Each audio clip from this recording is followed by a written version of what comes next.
I'm Donna Blanchard, and this is your ThinkTech Daily News for Wednesday, May 20th, 2015.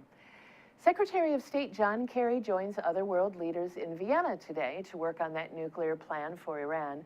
After the last round of talks ended on Friday, complaints circulated through Iran about a line item that included broad mandates for nuclear inspectors working for the United Nations to make sure that Iran holds up its end of the bargain.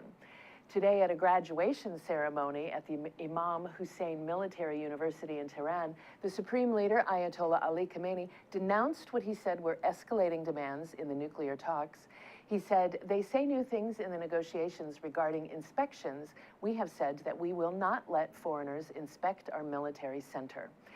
These comments make the job tougher for everyone at the negotiating table, especially Iran's team leader, Foreign Minister Mohammad Javad Zarif, who still maintains that a deal in time for the June 30th deadline is possible. Earlier this week in Israel, a mandate was released that barred Palestinians from traveling on buses with Israelis headed to Jewish settlements.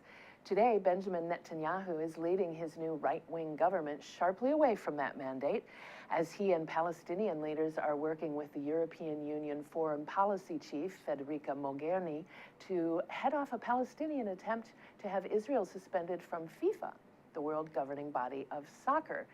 Speaking of the bus riding limitations for Palestinians, a spokesman for Mr. Netanyahu said today, "These proposals are unacceptable to the Prime Minister, and they decided to shelve the matter." Only 5 days after taking control of the provincial capital in Iraq, Ramadi, Islamic State militants have now seized Palmyra in central Syria. Not only is this city of 50,000 residents significant because of its gas fields and network of roads located centrally in the country, but it's also home to 2,000-year-old colonnades and tombs counted among the world's most magnificent remnants of antiquity. It was less than 2 months ago that the Islamic militants were kicked out of the city of Tikrit by Iraqi forces aided by the United States. It now looks as though the U.S. will need to step in again and support Iraqi troops, along with the help of Iranian-backed Shiite militias, whose participation has previously been opposed by Washington. As for the ruins in Palmyra, there have been calls from international cultural organizations to protect them, though how that might be done is unclear.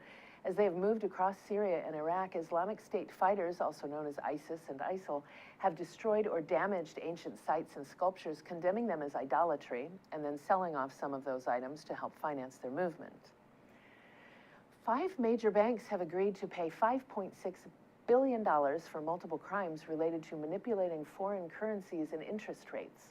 Attorney General Loretta Lynch announced today that the banks have pled guilty to the charges and agreed to the fines.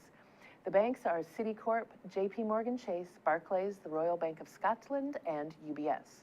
The charges are antitrust violations in the foreign exchange market as part of a scheme that padded the supposed competitors' profits as one would build a huge position in a currency and then sell it at a crucial moment.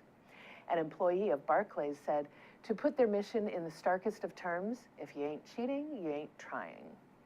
Sounds like a plot worthy of an Oliver Stone and Martin Scorsese collaboration. Ahui ho, everyone. Donna Blanchard, ThinkTech Daily News.